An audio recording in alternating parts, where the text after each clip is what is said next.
প্রজ্ঞাপন জারির পর প্রশাসক দিয়ে চলছে সিটি কর্পোরেশন। প্রথম দিনে নাগরিক সেবা নিয়ে জানাতে চট্টগ্রাম ও গাজীপুর থেকে যুক্ত হয়েছেন সহকর্মীরা। শুরুতেই চট্টগ্রাম থেকে জানাবেন সহকর্মী আব্দুল্লাহ রাকিব।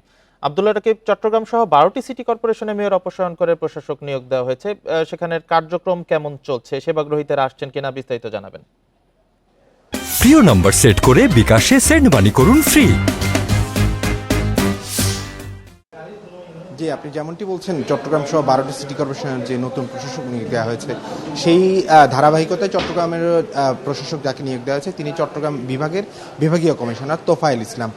গতকাল আসলে যে প্রজ্ঞাপন জারি হয়েছে, সেই প্রজ্ঞাপন জারির পরে বিকালেই তিনি সিটি কর্পোরেশন কার্যালয়ে আসেন এবং কর্মকর্তা কর্মচারীদের সাথে উনি আলাপ করেন। এর পরবর্তীতে আজ থেকে ওনার অফিস শুরু করার কথা, তবে এখন পর্যন্ত উনি ওনার কার্যালয়ে আসেননি। তবে আমরা সিটি কর্পোরেশন প্রশাসনিক সূত্রে যেটা জানতে পেরেছি, 12টায় একটি বৈঠক রয়েছে, সকল স্তরের যারা কর্মকর্তা রয়েছেন তাদের সাথে একটি বৈঠক করবেন এবং এই 12টার আগেই তিনি আশা করছি তার কার্যালয়ে আসবেন।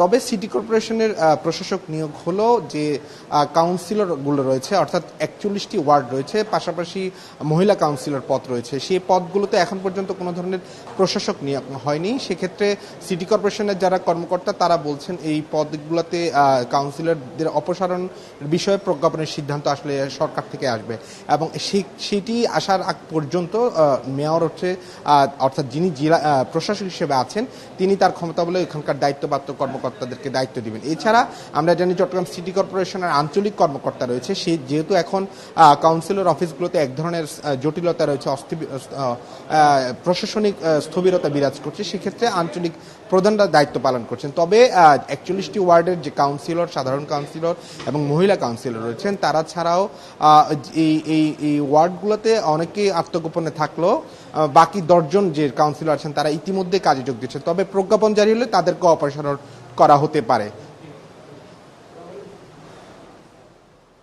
ধন্যবাদ রাকিব, আপনি সাথেই থাকবেন। এবার গাজীপুর থেকে জানাবেন সহকর্মী আবুল হাসান। আবুল হাসান, গাজীপুরের সিটি কর্পোরেশনের কার্যক্রম নিয়ে জানতে চাই আপনার থেকে।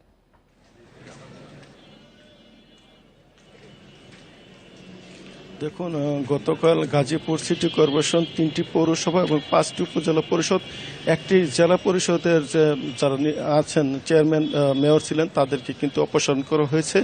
এবং আজকে আমরা যতটুকু জেনেছি যে গাজীপুর সিটি কর্পোরেশনের যিনি দায়িত্বে আছেন প্রশাসক হিসেবে ঢাকা বিভাগীয় কমিশনার, তিনি আজকে এখানে এসে অফিস করবেন এবং সেই লক্ষ্যে সব ধরনের প্রস্তুতি নিচ্ছেন বলে এখানকার সিটি কর্পোরেশন সূত্র আমাদেরকে জানিয়েছেন। এবং সিটি কর্পোরেশনের একজন কর্মকর্তা যেটি বলছেন যে মেয়রের দায়িত্ব মূলত রাস্তাঘাট, পয় নিষ্কাশন, স্বাস্থ্যসেবা সহ সকল ডিপার্টমেন্টের প্রধান তিনি, এবং যিনি প্রশাসক আসছেন সেই প্রশাসকও কিন্তু একই রকম ক্ষমতা নিয়ে আসছেন এবং অর্থসার সহ সব ধরনের ক্ষমতা তার থাকবে বলে তিনি আমাদেরকে জানিয়েছেন। ফলে সিটি কর্পোরেশনের যে নাগরিক যে সেবা সেটি বিঘ্নিত হবে না এমনটা তিনি আশা করছেন। এবং গাজীপুর যে 57টি ওয়ার্ড রয়েছে সেই 57টি ওয়ার্ডের বেশিরভাগ কাউন্সিলর কিন্তু এর মধ্যে ফিরে এসেছেন এবং বিএনপির 13 জন কাউন্সিলর তারা যথারীতি অফিস করছেন। ফলে কিছুদিন আগেও যারা আত্মগোপনে চলে গেছিলেন সরকারের পরিবর্তনের পর,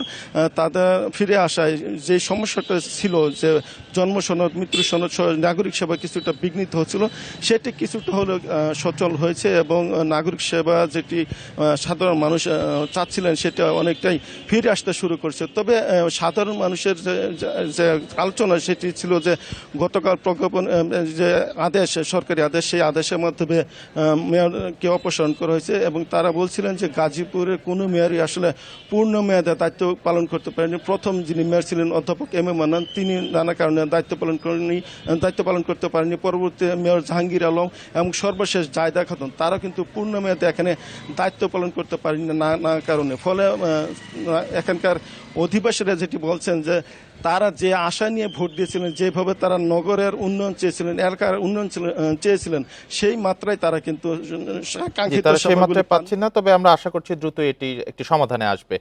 চট্টগ্রাম ও গাজীপুর থেকে স্থানীয় সরকার কার্যক্রম নিয়ে জানাচ্ছিলেন আমাদের সহকর্মীরা।